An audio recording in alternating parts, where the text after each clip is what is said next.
समकालीन Bharat 9th class की geography भूगोल का चैप्टर नंबर 2, भारत की भौगोलिक स्थिति या स्वरूप। ठीक, इसके बारे में पढ़ेंगे बेटा। देखो ये क्या है।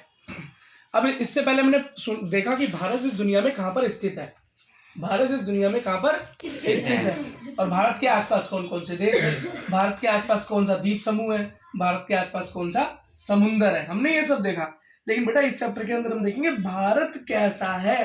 क्या भारत कैसा है। अब भारत कैसे से मतलब नहीं कि कैसी बिल्डिंग है यहाँ पर या क्या, यहाँ पर हम देखेंगे प्राकृतिक रूप से क्या है, मतलब जो कि बिना बनाए जो चीज होती है। जैसे क्या होता है, नदी, पहाड़, रेगिस्तान, जंगल।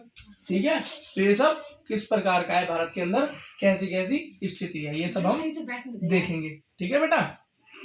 अच्छा, सबसे पहले दुनिया में ऐसा कहा जाता है, सबसे पहले जब इस दुनिया के अंदर जब देश अलग अलग है ना, ऐसे कहा जाता है पहले पूरी दुनिया एक थी।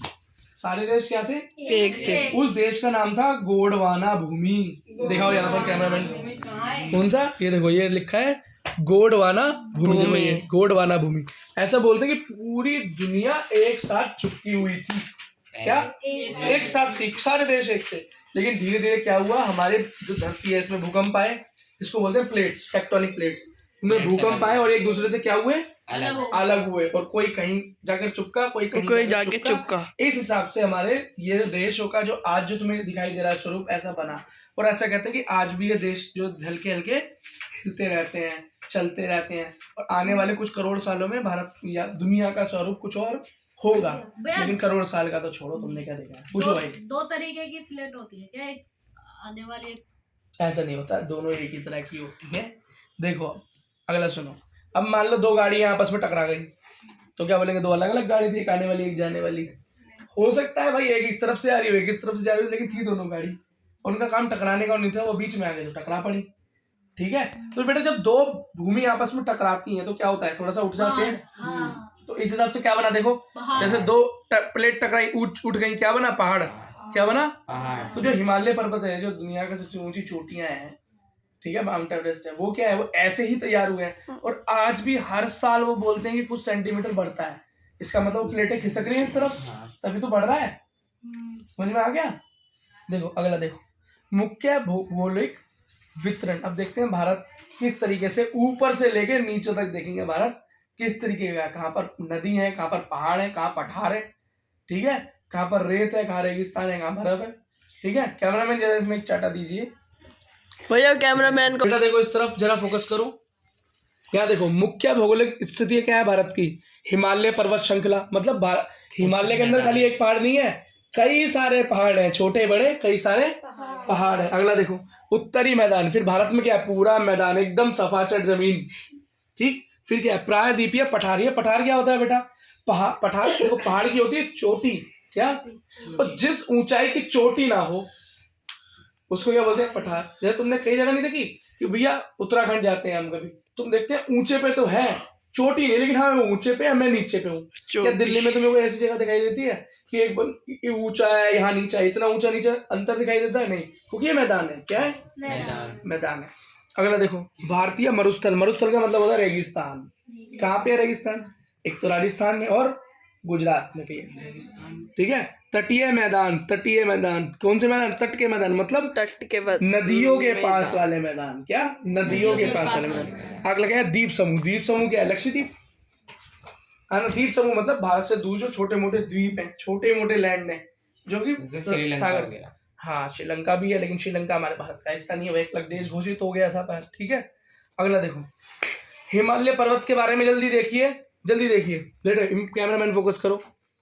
माउंट एवरेस्ट कहाँ पे है, माउंट एवरेस्ट बताओ कहाँ है, दुनिया की सबसे ऊंची चोटी कहाँ है, नेपाल में। कहाँ पे, नेपाल। अगला क्या है, कंचनजंगा। कंचनजंगा, देखो कंचनजंगा भारत के अंदर ऊंचाई कितनी, 8,598 मीटर।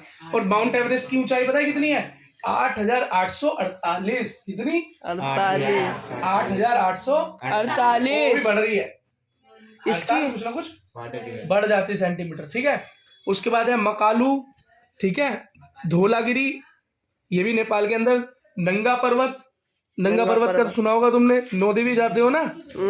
हाँ, अन्नपूर्णा, अन्नपूर्णा नंदा देवी, ये भी सुना है मैंने कामेटी। वैष्णो हाँ, देवी में। हमने ये सब श्रृंखला पता है क्यों सुनी हुई है? हम्म। कोई ना कोई हमारा मंदिर, कोई ना कोई तीर्थ स्थल इस जगह पे है, क्योंकि हमारा कल्चर क्या है कि हम पहाड़ों को भी पूजते हैं, है ना, जंगलों को भी पूजते हैं, जानवरों को भी पूजते हैं, तो कोई ना कोई हमारी धर्म की जगह कहाँ पे है? पहाड़ों पे तो है ही। तो इसलिए इन पहाड़ों का नाम हमने सुना हुआ है। हम तो इनको देवियों के नाम से बोलते हैं, क्या? अन्नपूर्णा देवी, नंदा देवी, ये सब हमारी देवी और भगवान के ऊपर रखे हुए नाम ही तो है।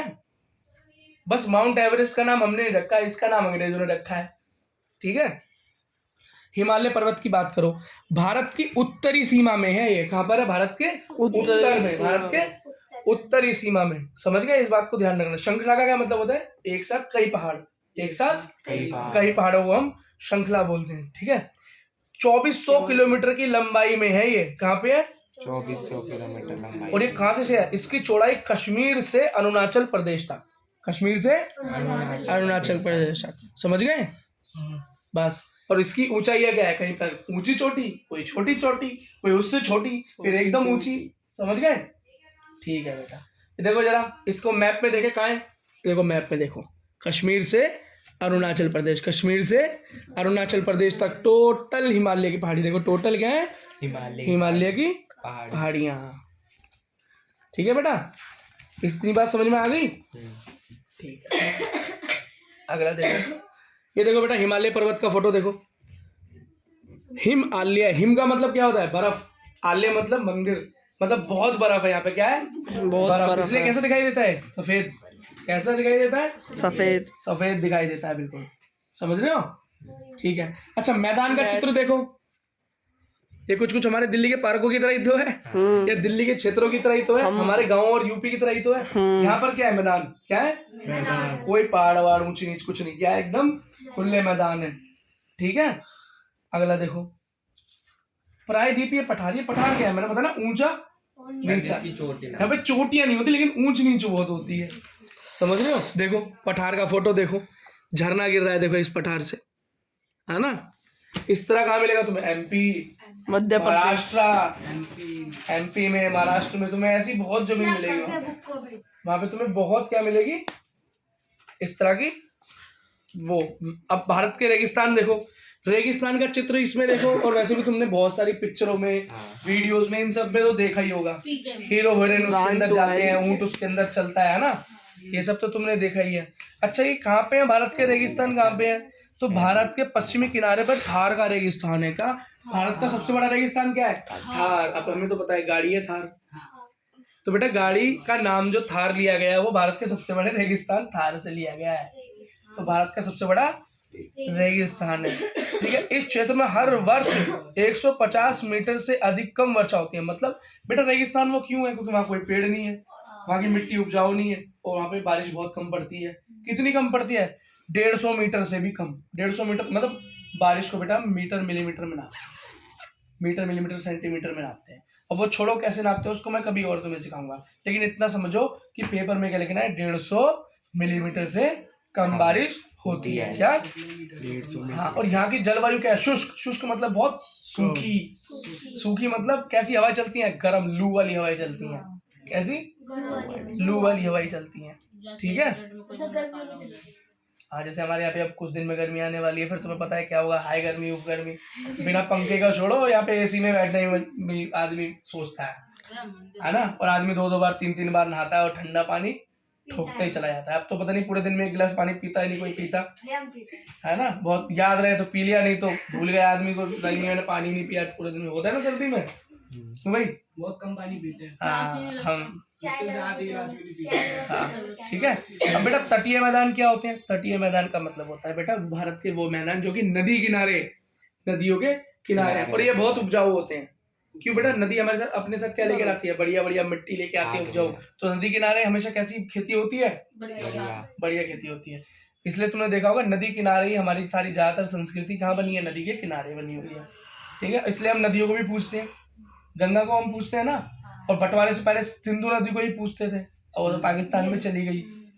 ठीक है। बेचारी। द्वीप समूह क्या होता है बेटा? देखो फोटो, ऐसे द्वीप जो कि समुद्र के बीचों बीच स्थित हो। श्रीलंका को तुम एक द्वीप कह सकते हो, लेकिन आज वो हमारे भारत का हिस्सा नहीं है। भारत में कौन है? अंडमान और निकोबार। और इसी के साथ हमारा ये चैप्टर खत्म हुआ। अब इसके question answer question answer next video